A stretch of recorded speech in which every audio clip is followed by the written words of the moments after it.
Yesterday, I was talking about the Julius Caesar in Central Park, where Julius Caesar is dressed up as Donald Trump, and every night, courtesy of the funding from the New York Times and courtesy of funding from Time Warner, the owners of CNN, every night the audience stands up and cheers to the sight of Donald Trump being knifed to death. And you're wondering if I'm going to blame this shooting on them, and am I going to blame it on Kathy Griffin for holding up the severed head of Donald Trump and all the people who have been talking about Donald Trump at the level of rhetoric that they've been talking about.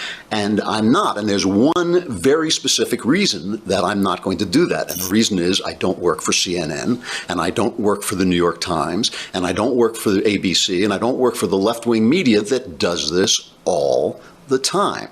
We only have to go back. You could go back to John F. Kennedy and the whole fact that they covered up. They spent 20 years, 30 years, 40 years covering up the fact that Kennedy was a Cold Warrior killed by a communist. But let's not go back that far. Let's just go back to 2011 when Gabby Giffords, a congresswoman, was shot in a terrible incident in Arizona. I want to start just reminding you, because it's not enough for me to talk about it. I want to play some of this stuff from that time.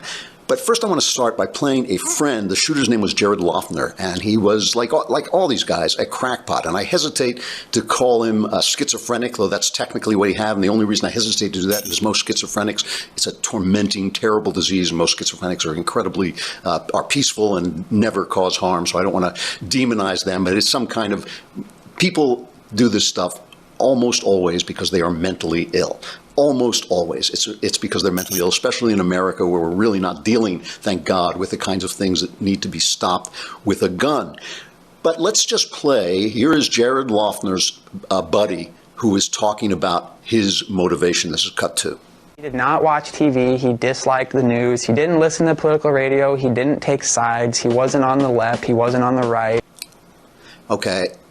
And here is a montage from Reason TV of the incredible barrage of rhetoric against Sarah Palin and other right-wing commentators, other people who made comments that could be construed as violent. Sarah Palin had put a rifle sight over, among others, Gabby Giffords' area that she was the congresswoman over, saying we've got to target these areas and take them over. And this was blamed. The sheriff in Arizona blamed Sarah Palin, blamed other Republican candidates, and the news just ran with it. Here is a montage, a selection. Party has treated this tragedy in a reprehensible way. They claim their rhetoric has nothing to do with the shooting. A lot of his political philosophy was anti-government. He had picked up some of the extreme right positions. It's sprinkled with things anti-government. Seeing the government as an enemy. What's been the role of talk radio in fueling the heated language? Wouldn't you be smiling too if you had the entire Democrat Party running interference for you? To try to inflame the public on a daily basis, 24 hours a day, 7 days a week. It does impact people who may have a mental problem. Palin, Beck, Sharon Engel, and the rest got their first target. Glenn Beck himself has been responsible for 3 thwarted assassination attempts this year. Glenn Beck, who obsesses nearly as strangely as this Mr. Loughner did about gold and debt. The books you mentioned, there's a theme that runs through all of them, in particular the Ayn Rand book, the idea of the individual against the state. They refuse to stop calling it a jobs-killing health care repeal. The right wing loves the go-to rhetoric for them is, wouldn't it be fun to kill the people we just...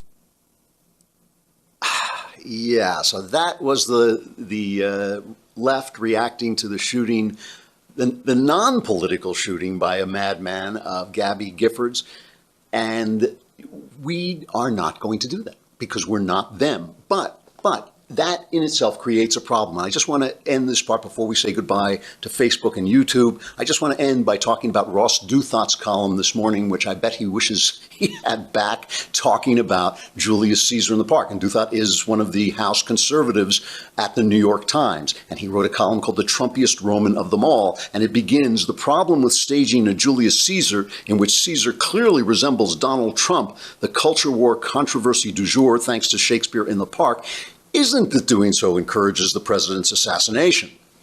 So that's we know that right there. No, the problem with the Trumpified Caesar is that the conceit fails to illuminate our moment the way a good classical illusion should. That's the problem with putting that in the park, just so you know.